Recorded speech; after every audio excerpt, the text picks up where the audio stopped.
In the stillness somewhere above. Deadly Tarantula Girl coming to you from my private serpentarium to bring you my August Mousie moment. Little Miss Mouse is here with us today. Say hello. Say hello, Mouse. She just loves the camera.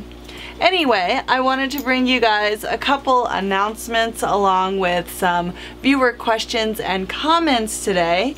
Number one, I wanted to let you guys know that another amazing Texas Reptile Expo will be coming up next month in September in San Antonio, Texas. Make sure to contact Bonnie and or Jesse Reisman for information about that. I will post a flyer with that information right here, right now.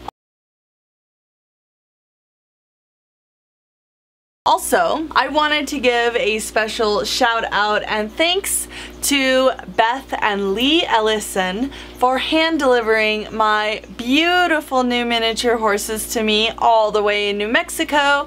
They are absolutely incredible and I love them so much, and they all get kisses from me every single day, and they are my babies, and I just can't thank you enough for choosing me to be their new mother. They're absolutely incredible and a perfect way to complete my little herd of minis. So thank you so much. I absolutely love you guys. I also wanted to point out that I am rocking my Sassy Brass earrings today by Hannah Mullins. So make sure to check out Sassy Brass on Etsy if you guys are jonesing for something a little bit special and unique. Now on to viewer questions. First, I wanted to respond to Cameron Lewis out of Utah. And yes, I am reading notes because I don't want to forget anybody. Cameron Lewis sent me an email about how they used to experience arachnophobia and they started watching the channel and became interested in tarantulas and finally started keeping a Carabina versicolor, and saw my handling video and said that one day during a rehouse the animal got loose and they were crawling everywhere. But Cameron had peace of mind because they had watched me handle a versicolor before and everything went nice and calm and cool, and they got the animal rehoused safely and thanked me. They also said that they were considering collecting an Salmopius arminia, which is the Venezuelan sun tiger, and asked for recommendations. And as you know, that might be considered a more advanced species because they are not as docile. But honestly, if you've already been handling a versicolor, and by handling I don't mean by hand, I mean caring for it every day, I would say an arminia, if you've been successful with the versicolor, is a reasonable step up. I say do some reading, see if that's an animal you're interested in, and go for it if you feel like you're ready. Next, I wanted to address Mike Thomas, who was asking me if I would comment or say what I know about the new laws regarding poecilotheria, and I am going to actually be doing an entire video responding to that. That is an important issue and definitely something that deserves some dialogue, so we will be talking about that soon.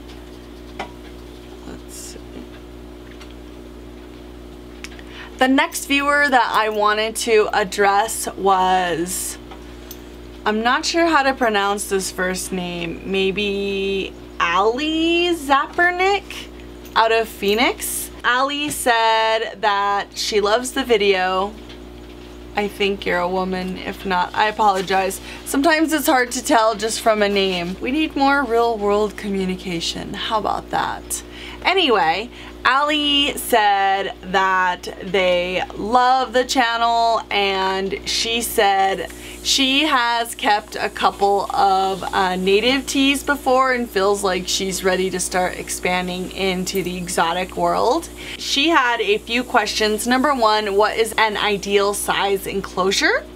And although many people, oh my goodness, am I boring you? I'm so sorry. We're almost done. Although some people may disagree, I feel like the enclosures that I provide are actually a really nice size habitat. Could it be larger?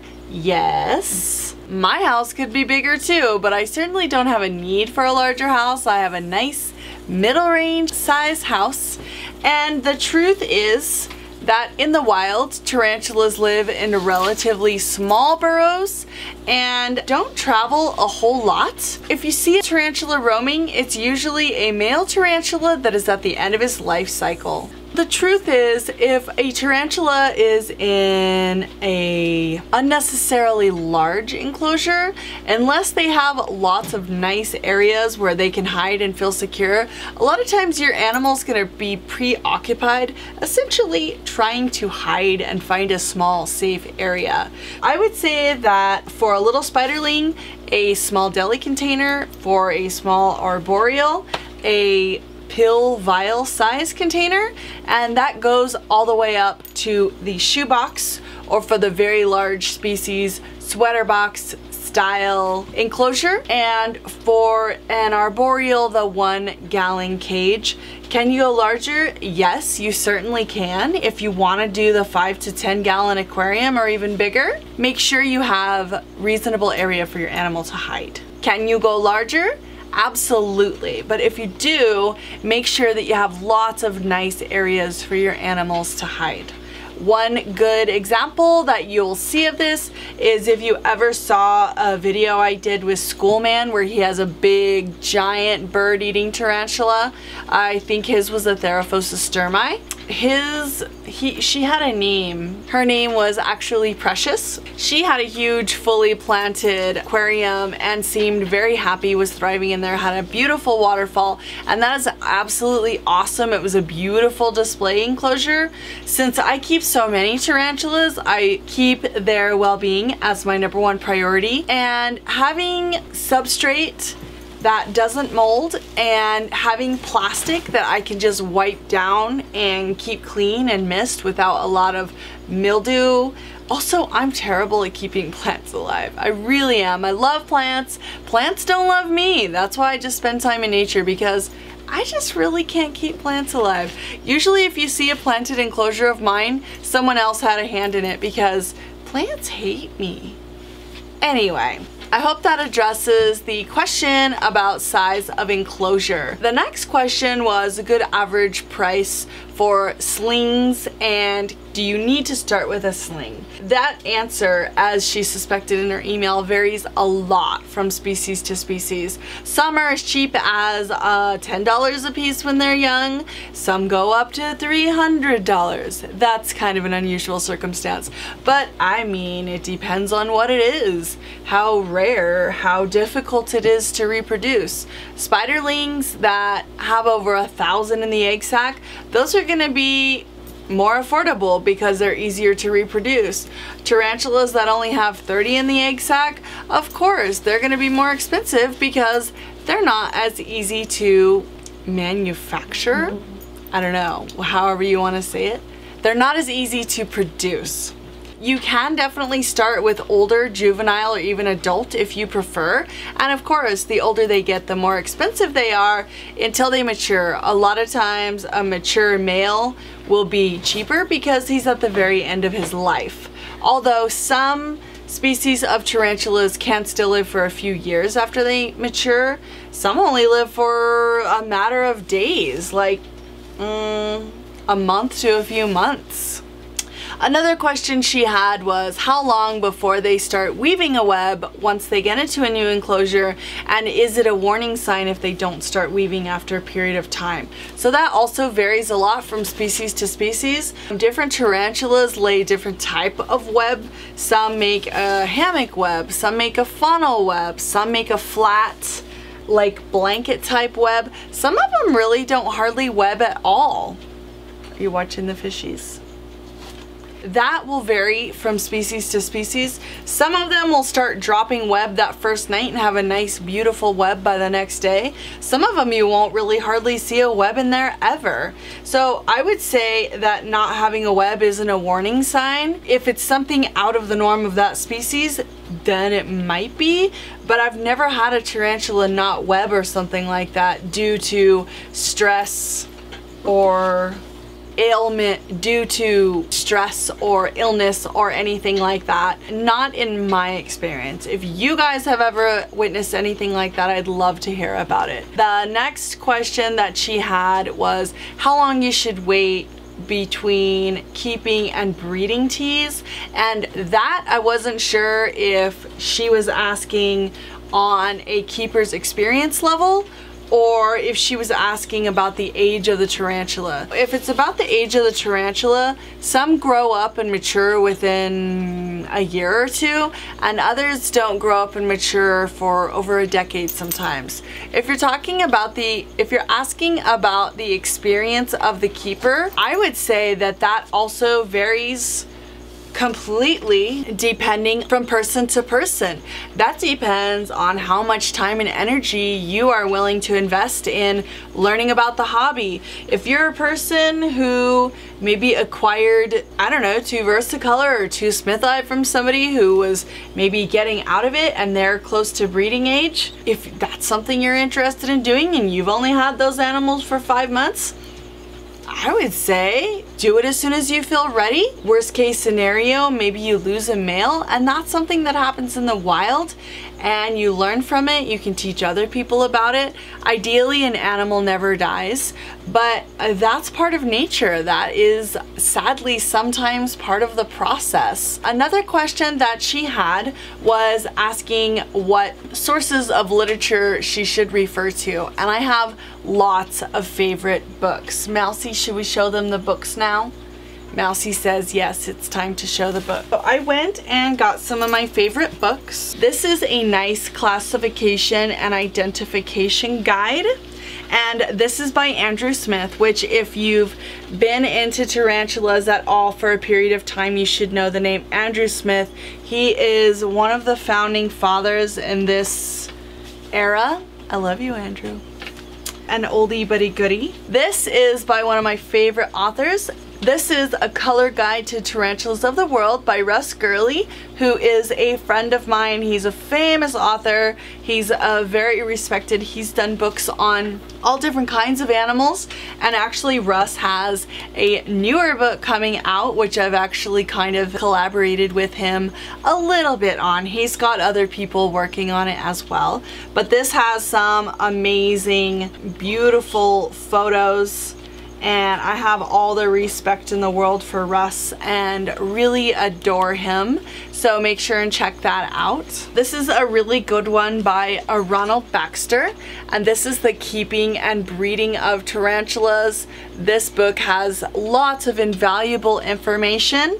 These are all books that I've owned for years and years, and some of the books that I first started and helped me learn what I did starting out. This is by one of my other favorite authors. He focuses on inverts, and this is just called Giant Tarantulas, and it's a beautiful book by Orrin McMonagle, and I've worked with him and collaborated with him on some of his other stuff, just doing some collecting, specimen collecting and things like that. This is a book by Dr. Marshall, and this is Tarantulas and Other Arachnids, a complete pet owner's manual, and that is a really good one. I love the pictures in this book, and it's been signed, and it says, "To Marita, good luck with your tarantulas." This to me is one of the holy books of tarantula keeping, and this was by Stanley Schultz, and it's also signed to me, and this is The Tarantula Keeper's Guide, and this is the 1984 print. And so what he wrote in this one was, "To Marita, may all the forks in your path hold large hairy spiders. Best regards, Stan." And so I hold this book near and dear to me. I don't know if all these books are still in print, but if you can find used copies, I highly recommend that you buy them. This book does have newer editions, which are also published by Barron's, and I'll make sure to post all those links below.